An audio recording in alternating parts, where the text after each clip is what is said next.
Persepsi adalah biang masalah. Percayakah Anda bahwa dalam pelajaran Millionaire Mindset, persepsi merupakan hal nomor satu yang wajib dirubuhkan? Karena disampaikan di sesi awal, inilah pelajaran yang paling banyak menghasilkan resistensi atau perlawanan dari banyak peserta, termasuk saya. Contoh persepsi beberapa orang yang berkomentar seperti ini. Zaman sekarang banyak perempuan matre, lihat lelaki hanya dari ukuran materi. Dalam Millionaire Mindset, persepsi bukan seperti itu, tapi seperti ini. Hanya lelaki yang kere yang bilang bahwa semua perempuan matre. Anda lihat bedanya kan? Persepsi ini bisa membuat Anda tertohok-tohok, tetapi hati kecil sebenarnya mengiyakan juga. Atau contoh lain persepsi seperti ini. Belagu banget sih ini orang, pakai motor Harley, suaranya menggelegar berisik, gayanya sombong. Sering kita mendengar komentar orang seperti itu, bukan? Akan tetapi sebenarnya pernyataan tersebut merupakan antitesa atau lawan dari sisi konsius pikiran yang menyatakan saya tidak mampu beli motor Harley. Karena itu sebagai pelampiasan keluarlah omongan negatif yang mengutarakan persepsi dari sisi buruk.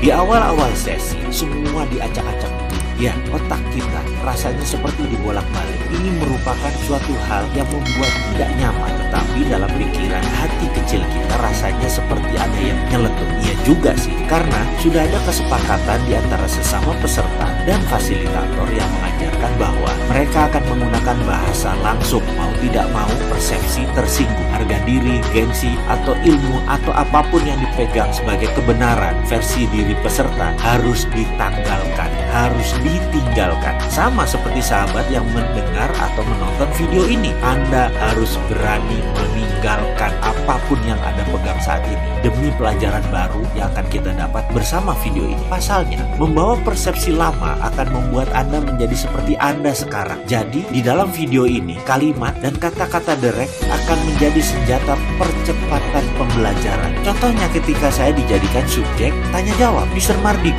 what do you think about Bentley or Rolls Royce? Quick answer, no thinking please. Saya jawab, mobil mewah, mobil mahal, mobil orang kaya, mobil buat pamer. Good, that's a snap answer, very straightforward, and it shows that you are having a poverty conscious, katanya. Dia mengatakan bahwa saya memiliki kesadaran miskin, poverty conscious. Iya, dia bilang itu membuktikan bahwa saya memiliki kesadaran miskin. Sekali lagi, kemudian dia melanjutkan, kamu berjarak dengan kekayaan. Karena itu kamu kerja sekuat tenaga, tapi pola pikir kamu miskin akan membawa kembali kamu ke dunia miskin. Saya terkejut dengan penjabarannya. Tapi karena sejak awal sudah disepakati untuk tidak boleh tersinggung dan harus siap jika persepsi kita dirubuhkan, kata-kata tersebut pun rasanya nancep langsung ke akar pikiran bawah sadar saya. Bruce, how about you? Si fasilitator Geoff bertanya kepada peserta dari Filipina yang botak, skinhead. Dijawab cepat oleh Bruce, that's my car. Kontan seisi kelas tergelak. That's what you call prosperity conscious. Lukas, si Geoff. Ya, Geoff langsung berkata bahwa itu adalah kesadaran kemakmuran. Kalimat itu membawa saya melamun. Teringat kembali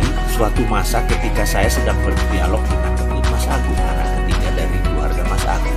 Di toko Gunung Agung, toko Wali Songo, pemilik Pullman Hotel, gedung Wisma Nusantara, dan banyak hotel lain. Saya mengenal Ketut Mas Agung lebih dari 5 tahun, bahkan sampai saat ini kami masih seminggu sekali bertemu dan masuk dalam WA grup bersama. Suatu hari saya bertanya kepada sahabat saya ini, bro, bagaimana asal-muasal keluarga Mas Agung membangun bisnis yang berkelimpahan hingga makmur seperti sekarang? Awalnya apa yang almarhum Bapak Mas Agung lakukan? Singkat cerita, beliau mengisahkan bagaimana bapaknya dulu sebagai pegawai bagian sales yang gigih, setiap hari berjualan buku. Namun di hati kecilnya ia selalu berkata bahwa bekerja seperti itu artinya membangun kerajaan orang lain.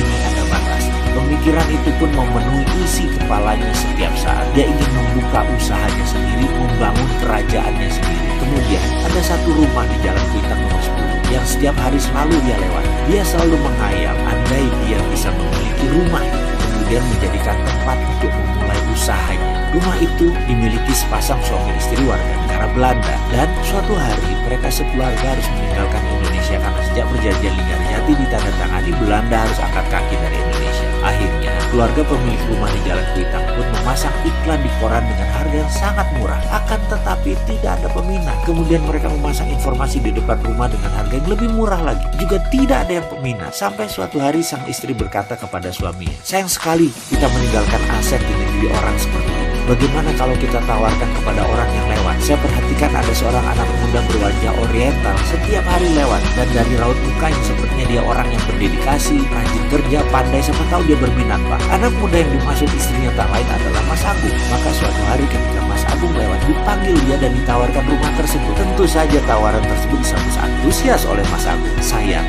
begitu disebut harga, Mas Agung tidak sanggup. Padahal harga tersebut super murah dibanding penawaran via koran, bahkan harga yang ditempel di depan rumah tersebut. Tapi apa mau dikata, uang Bapak Mas Agung belum terkumpul sampai sebegitu. Akhirnya sang suami menawarkan solusi agar Mas Agung mencicil selama 5 tahun. Mas Agung pun menyetujui. Dia berusaha keras bekerja, menyicil kewajibannya yang dikirim langsung ke Belanda. Dan benar, 5 tahun kemudian dia lunasi rumah tersebut. Sahabat saya, Ketut Mas Agung menyimpulkan, begini Mardigu, misalnya dulu bapak saya tidak pernah menyatakan berkali-kali bahwa dia akan punya bisnis sendiri. Misalnya dulu bapak tidak pernah membatin setiap lewat rumah tersebut bahwa dia ingin memulai bisnis dari sana. Ini rumah saya. Misalnya dulu dia tidak mengulang-ulang mantra dalam dirinya, ini rumah saya, ini kantor saya, ini kerajaan bisnis saya mulai dari sini. Pasti rumah itu dibeli orang lain, bukan ditawarkan kepada dia. Ketika dia berkata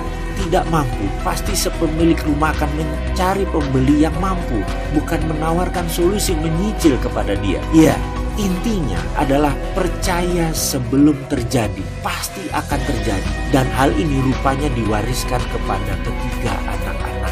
Pada saat sesi tanya jawab dengan Geoff tentang persepsi prosperity conscious versus poverty conscious atau kesadaran kemakmuran melawan kesadaran miskin, saya pun nyambung dan saya memperoleh aha experience atau pengalaman yang membuat dalam hati saya berkomentar, aha, saya ngerti sekarang bahwa prosperity conscious itu harus ditanamkan jauh-jauh hari dan semuanya pasti terjadi. Melihat ke dalam diri. Coba kita merenung sebentar. Coba Anda melakukan hal yang biasa disebut dengan istilah inward looking atau melihat ke dalam diri. Bisakah Anda menceritakan bagaimana selama ini uang datang kepada Anda? Bisakah Anda mengenal pola uang datang ke Anda? Ada berapa cara uang datang ke Anda? Mungkin agar lebih cepat saya bantu dengan pertanyaan. Apakah uang Anda diperoleh dengan bekerja, atau diberi orang tua Anda, atau diberi oleh suami, atau diberi oleh pasangan hidup Anda, atau dari hasil usaha sendiri, atau dari dagang, atau dari gaji, atau dari meminta kepada orang lain? Apapun itu, sewaktu Anda melanjutkan video ini, mungkin ada di antara Anda yang sudah lelah dengan masalah keuangan, sudah capek dengan ketergantungan kepada orang lain, serta sudah tidak bisa lagi mencari cara untuk menutupi semua kewajiban yang terus meningkat setiap bulan, setiap harinya, setiap tahunnya. Dan mungkin Anda setuju bahwa Anda memilih untuk menyudahi masalah finansial ini. Anda memilih bertanggung jawab atas apa yang terjadi di depan Anda. Anda memilih untuk menyetop ketergantungan kepada orang lain. Anda memilih menjadi pribadi yang menang. Anda memilih untuk menjadi bagian dari solusi. Tidak ada yang namanya keunggulan. Yang ada hanyalah pengulangan. Misalnya, sekarang kita bayangkan, misalnya ya, ini hanya pelajaran untuk memberikan pemahaman terhadap persepsi Anda.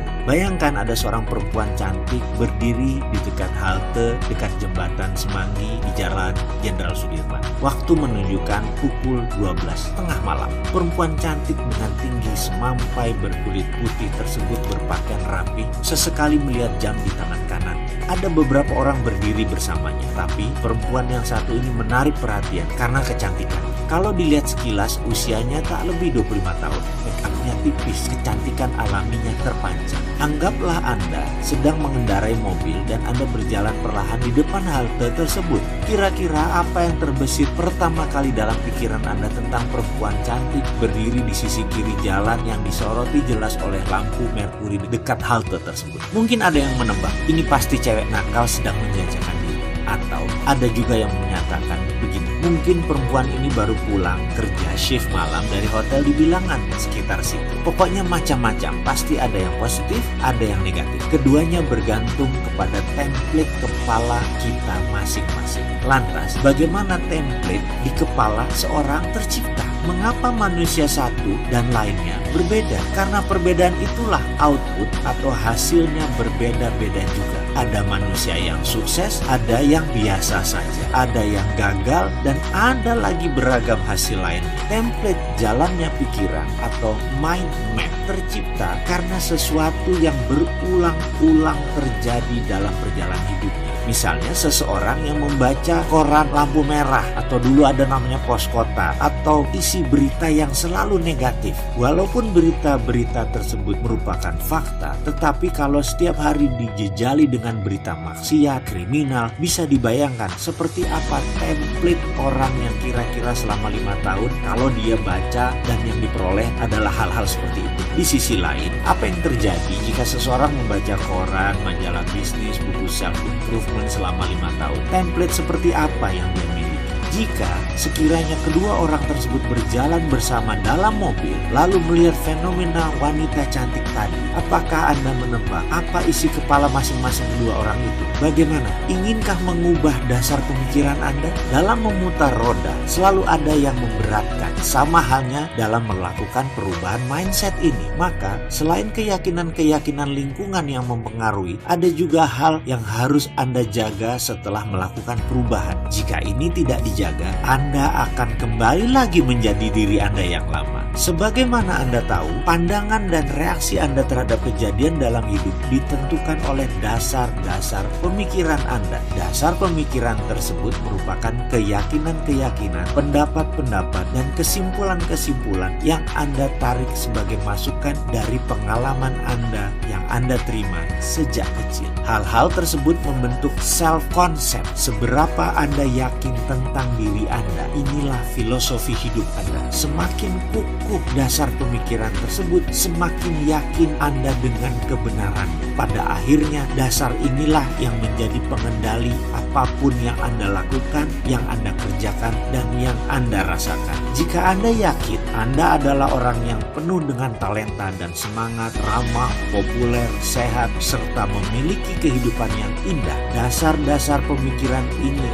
yang akan membawa Anda kepada penetapan sasaran hidup. Jika Anda belum memiliki template dasar tersebut, lakukan perubahan dan pasang template dasar tersebut dalam diri Anda. Lakukan seperti yang pernah dan terus saya lakukan. Ingat, yang penting bukan apa yang terjadi kepada Anda di dalam kehidupan ini, tetapi bagaimana reaksi Anda. Juga bukan dari mana asal Anda, tapi kemana tujuan Anda dan bagaimana Anda mencapainya. Sesungguhnya tujuan Anda hanya dibatasi oleh keilmuan dan imajinasi Anda. Padahal sebenarnya imajinasi itu tak terbatas. Jadi tujuan Anda sesungguhnya menjadi tak terbatas pula. Inilah dasar pemikiran dan keyakinan yang Anda perlukan untuk menunjang potensi sukses Anda.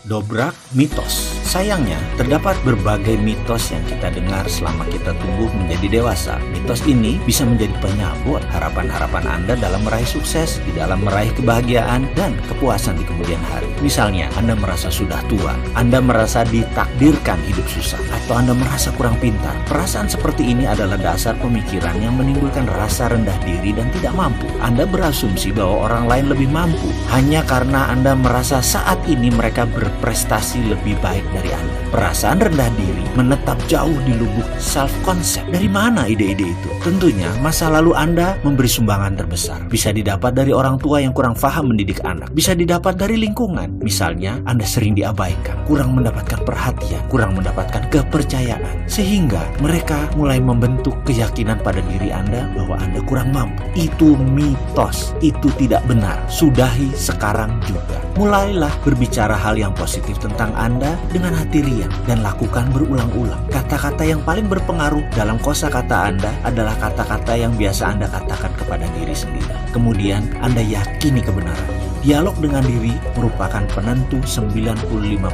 emosi Anda. Ingat, ketika Anda berbicara dengan diri sendiri, otak Anda menerima kata-kata itu sebagai perintah. Your wish is a command. Pikiran tersebut menyebar ke seluruh tubuh, kemudian menyesuaikan dengan perilaku, citra diri Anda, dan tindakan Anda sesuai dengan kata-kata Anda. Oleh karena itu, mulai sekarang berbicaralah dengan diri sendiri dan gunakan kata-kata yang sebenarnya Anda ingin terjadi kepada diri Anda. Dengan bahasa lain, hindari mengatakan apapun dalam diri Anda tentang sesuatu yang Anda tidak harapkan terjadi pada diri Anda. Ucapkan hanya kata-kata yang memberi pengaruh positif dalam diri Anda. Ingat, bahkan celetukan tentang hal di luar diri Anda bisa kembali ke Anda juga. Jadi, segala celetukan, komentar, opini, pendapat, serta kata-kata dalam diskusi, dalam dialog, pilihlah hanya yang membuat Anda menjadi lebih baik atau orang sekeliling Anda menjadi lebih baik. Begitupun ketika mengeluh, curhat, dan sharing, hanya ucapkan kata-kata yang baik-baik saja. Kata-kata, saya bisa, ini mudah, ini menyenangkan, saya yang terbaik, ini milik saya. Kata-kata seperti itu merupakan program untuk dasar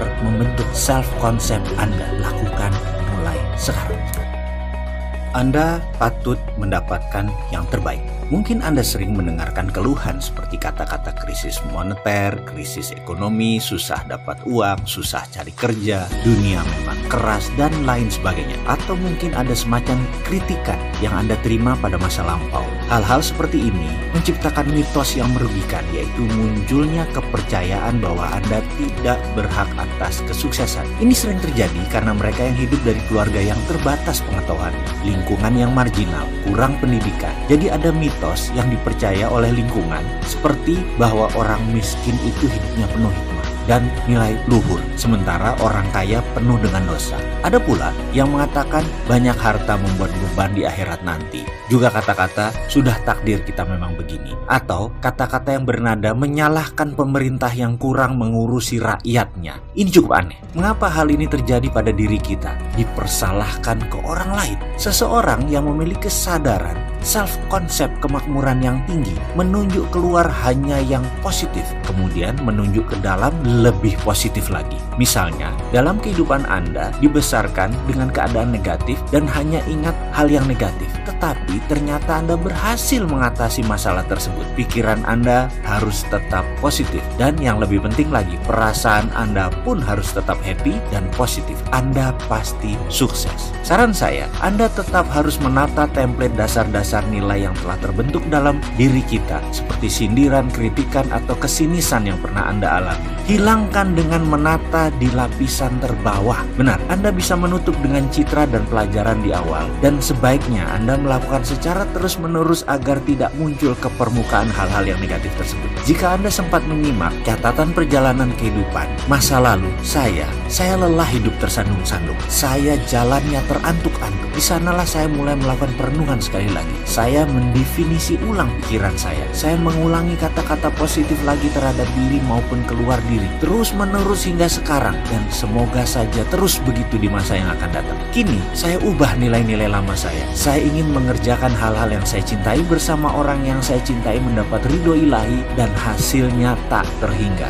Dalam pikiran, tentu data lama masih ada dan tetap ada, tapi sebaiknya kita letakkan di dasar yang paling bawah, sedangkan pikiran dengan data baru yang positif berada di lapisan atas. Jadi kita yang mengakses hanya lapisan atas saja terus. Sejujurnya, yang kita tata kali ini masih berkisar tentang materi. Kita masih harus bekerja keras untuk menata kesadaran tentang kesehatan, hubungan dengan keluarga, mendidik anak, dan lain sebagainya. Kita akan nanti sampai sana. Ada sebuah pemahaman baru yang akan masuk ke dalam pikiran Anda di chapter selanjutnya. Di sana Anda akan tersentak karena ada sesuatu yang berbeda di dalam pemahaman selama ini dalam pengertian mencari materi. Anda tidak perlu menjadi pengusaha untuk kaya raya, tak perlu modal besar untuk sukses. Bahkan Anda boleh dengan santai dan tetap mengerjakan apapun yang Anda suka dan Anda cintai. Anda tetap berhak untuk kaya raya, meskipun tetap dengan profesi Anda, dengan profesi keseharian Anda. Tidak ada ubah satu apapun, tidak perlu berubah drastis. Kalau Anda ibu rumah tangga, tak perlu menjadi pegawai meninggalkan anak-anak balita di rumah. Yang Anda butuhkan hanya merumbuhkan jangkar, dalam tanda petik, segala sesuatu yang membuat Anda miskin harus dihilangkan, yang selama ini menghalangi Anda dari tujuan Anda mendapatkan kemakmuran. Dan video ini tidak menjanjikan Anda untuk memperoleh rose garden, bahwa semuanya mudah, semuanya enteng, semuanya mudah membalik tangan. Tidak sama sekali. Yang harus disadari adalah semuanya dimulai dengan keyakinan, yaitu keyakinan baru. Jadi sekali lagi saya ulangi, siapa bilang mau kaya harus berbisnis? Siapa bilang sukses itu mudah, hanya perlu bekerja pintar tanpa modal, tanpa kerja keras? Kita akan luruskan semua itu. Saya jamin yang berbicara bahwa untuk sukses harus berbisnis, atau ada yang mengatakan sukses itu mudah tanpa kerja keras, tanpa modal, tanpa kerja pintar, adalah seorang pembelajar yang baik, tapi bukan pelaku yang menjalankan roda ekonomi. Yakinlah, yang berkata seperti itu pasti orang yang bertujuan baik. Namun bagi saya, niat baik tersebut sering misleading, membuat manusia lain jadi salah arah. Jadi pemahamannya harus diperdalam agar lebih benar, bukan hanya jargon. Saya tahu sekali niatnya memotivasi orang agar orang tidak patah semangat dengan kondisi saat ini. Saya juga paham sekali bahwa pemutar roda ekonomi saat ini banyak datang dari kalangan yang memiliki sedikit pendidikan sekolah dengan sedikit modal, bahkan ada yang tanpa modal. Cerita tentang orang-orang seperti ini menjadi semacam pendekatan mirroring agar satu rasa, kemudian dibandingkanlah dengan kisah-kisah orang sukses di dunia yang juga tidak bermodal, tak berpendidikan. Tujuannya sama, yaitu agar memotivasi untuk bersemangat, dan itu tidak salah. Ini benar dan saya setuju sekali. Akan tetapi, siapapun yang mengatakan hal tersebut sebaiknya menjelaskan lebih dalam lagi. Yang disebut begini, misalnya berbisnis properti tanpa modal, sebaiknya diterangkan lagi dengan benar. Itu broker properti atau pebisnis properti. Gak mungkin lah bisnis properti tanpa modal. Ini harus diluruskan. Kalau broker, memang modalnya duitnya sedikit, karena memang tanah orang, aset orang, kita hanya menjual diri dan memasarkan. Fee yang didapat merupakan imbalan dari jasa kita. Lain halnya dengan pebisnis properti. Pebisnis properti belum mulai berjualan dan berbisnis, sudah sibuk dengan biaya-biaya dan sudah keluar modal. Mulai dari HO, undang-undang gangguan, AMDAL, IMB, dan lain sebagainya. Dan itu sudah keluar uang. Dari mana katanya pebisnis properti nggak pakai modal? Itu broker. Sekali lagi. Lalu, berbisnis properti tanpa modal itu di mananya? Nggak ada kan? Udah deh, jadi kita harus jujur mengatakan bahwa bisnis pasti pakai modal, tapi kaya bisa tanpa modal. Jadi, daripada ngusung woro-woro bisnis properti tanpa modal, menurut saya akan lebih baik jika menginformasikan, diperjelas. Misalnya, cara menjadi sales properti yang baik, cara melipat gandakan penjualan properti Anda, dan semacamnya. Menurut saya ini lebih jujur dan tidak memberi harapan palsu kepada orang-orang yang haus sukses. Ada juga yang mengusung jargon kerja pintar. Ini biasanya pemain bisnis MLM. Dan sekali lagi, ini bukan hal yang salah. Ini benar, kerja pintar. Karena kerja Anda hanya jualan produk. Anda tidak perlu memikirkan gudang, distribusi, administrasi, atau izin-izin. Anda tidak perlu susah-susah menciptakan merek dan lain sebagainya. Anda hanya perlu membangun sales team, berjualan dan memotivasi. Titik. Itu memang kerja pintar. Anda hanya mengerjakan 30% dari sisi bisnis. Namun, leader seperti itu tidak bisa mengatakan bahwa ber-MLM itu berbisnis. Ini hanya strategi salesmanship. Sales adalah bagian dari bisnis dan bukan berbisnis. Kalau Anda memiliki bisnis jaringan tersebut, barulah Anda menyebut diri Anda pebisnis. Ada juga yang mengatakan Bill Gates tidak menyelesaikan sekolahnya, atau Lim Swee Leong tidak sekolah. Pengusaha lain juga tidak sekolah formal, tapi pada kaya-kaya. Ini menimbulkan pemahaman yang keliru juga bahwa pendidikan itu tidak diperlukan untuk berbisnis. Enggak. Ini harus dibenarkan. Hal ini juga sebenarnya saya tidak menentang ada orang kaya dengan tidak sekolah. Bisnis memang open source, semacam pintu terbuka. Mau orang tidak berpendidikan, tidak beragama, tidak bermoral, kejam, baik hati, atau usaha jenis apapun, Anda bisa saja sukses. Bisnis sukses tidak bisa diklaim sebagai hanya tempat orang tidak berpendidikan. Itu tempat semua orang dengan latar ras apapun, agama apapun, dengan ilmu apapun. Bagi saya, maaf ya, ini hanya pendapat pribadi. Benarlah banyak orang tersebut tidak berpendidikan formal. Akan tetapi, kalau Anda berada dekat mereka, akan terasa bahwa ilmu mereka tinggi sekali. Ya, mereka sangat berilmu. Dan dalam menuntut ilmu, memang tidak diperlukan sekolah formal. Selama Anda bisa belajar, bisa berilmu, sekolah formal hanya pelengkap. Seorang Ciputra, misalnya, sejak lahir sudah melihat timbangan terigu, telur di matanya ketika orang tuanya berdagang. Dari bayi, dia sudah mengenal tawar-menawar, berjualan, menentukan harga, melayani pelanggan, walaupun saat itu hanya skala warung. Nah, ini sebuah keilmuan yang dipelajari melalui jalan hidupnya. Siapa yang bisa melawan keilmuan dagang seperti itu? Mau makan sekolah sampai S3 di perguruan tinggi ternama sekalipun, gak akan diajari hal itu. Lalu sewaktu dia berbisnis di usia 20 tahunan, sebenarnya dia sudah memiliki ilmu dagang sebagai platform pola dalam pikiran bawah sadarnya. Jadi, berbisnis merupakan matriks yang rumit, yang seharusnya tidak dipikirkan tetapi dijalankan. Untuk berbisnis, Anda harus memiliki komitmen dan ide yang terlatih. Bahkan sahabat saya mengatakan, sekreatif apapun ide Anda, kalau tidak laku dijual, namanya Anda tidak kreatif. Kesimpulan, Anda harus dipercaya. Kalau kepercayaan orang terhadap Anda tinggi, apapun yang Anda berikan, bahkan meskipun menurut mereka ide Anda jelek atau produk Anda buruk, pasti tetap dibeli. Lalu, benarkah tidak perlu kerja keras? Saya meneliti dalam hal ini. Saya percaya semua orang kaya, orang sukses adalah pekerja keras. Namun, mereka bukan saja pekerja keras, tapi orang yang tahu memanfaatkan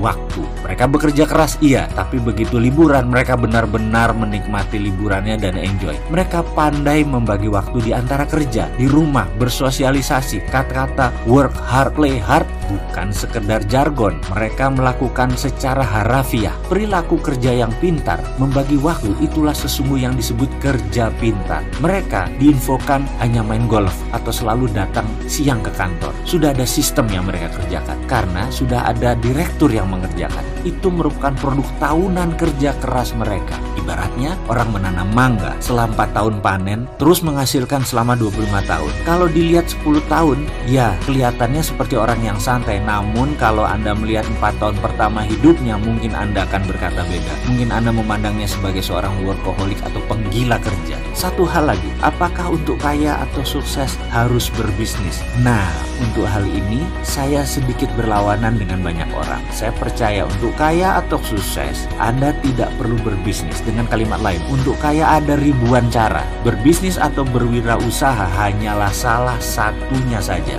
Mau Anda berlatar belakang office boy, pedagang kaki lima, pensiunan olahragawan, TNI, guru, tukang las, ibu rumah tangga, tukang parkir sekalipun, sukses atau kaya adalah masalah perilaku atau attitude. Kaya atau sukses adalah produk sampingan dari sebuah perilaku kaya. Menabung, contoh perilaku orang sukses. Berinvestasi adalah perilaku orang sukses. Dipercaya adalah perilaku orang sukses. Dan banyak lagi perilaku pribadi sukses ini bukan hak prerogatif pebisnis, itu hak prerogatif orang sukses. Anda menjadi good follower juga termasuk perilaku pribadi sukses. Anda seorang good listener juga termasuk pribadi sukses. Anda seorang pegawai atau seorang putus sekolah, Anda perlu memiliki kepribadian seperti itu untuk bisa sukses, yaitu good follower, good listener. Anda tidak perlu repot-repot membangun perusahaan blue chip. Anda bisa mempelajari dengan seksama di bursa, di equity crowdfunding, di Santara. Anda bisa lakukan itu. Lalu belilah dalam jangka panjang. Otomatis Anda sudah merupakan shareholder perusahaan tersebut. Walaupun minoritas, namun tetap saja Anda termasuk pemilik sebagian saham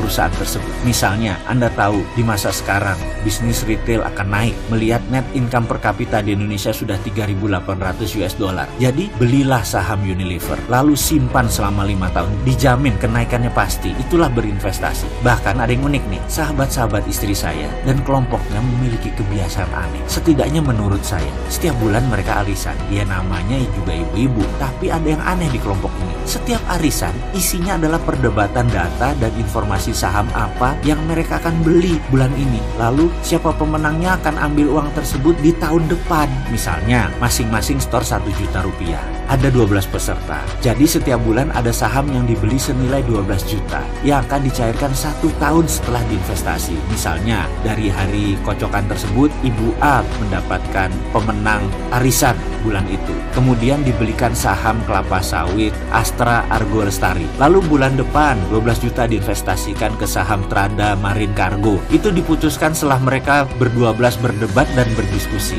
Kalau dengar ceritanya seru juga. Saya yang dulu merasa arisan itu hal yang berbau sosialite dan hanya perilaku sosial semata, jadi melihat arisan dari sisi menarik sekarang. Jadi ke depan sukses dan kaya sekali lagi bukan untuk mereka yang bekerja saja, alias siapa saja punya profesi apapun bisa sukses selama tahu dan